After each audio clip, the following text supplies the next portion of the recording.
Magandang araw mga kabagis. Ngayong araw, ayusin natin ang mga gaps ng ating ceiling. Gagamit tayo ng Bostik El General all-purpose epoxy. Bali, ang ratio niya is 1:1 po siya.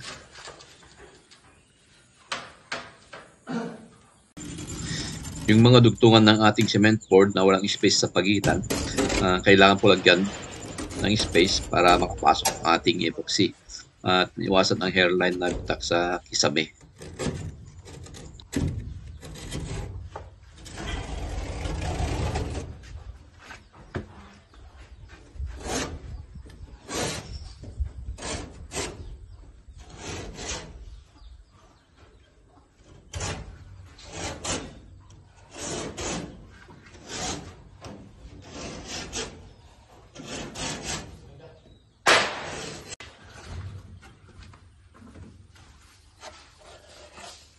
Magka matigas na po ang ating epoxy, kaya kailangan po siyang i-grinder para di masyadong mahirap silyahin.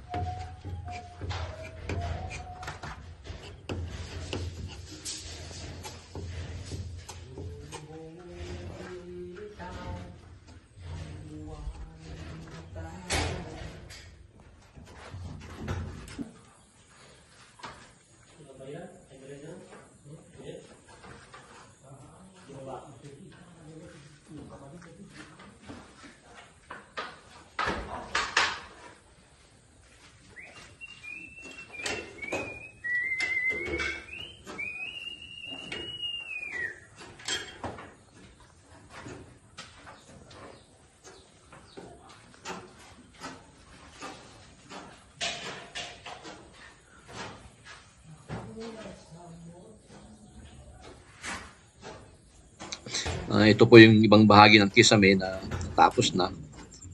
Ayan. Makinis po siya.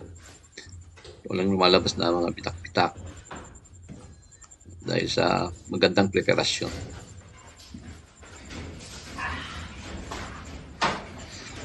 Kabagis, gumamit pa ako dito ng Mondo JC10 skim coat. Maraming salamat po sa panonood.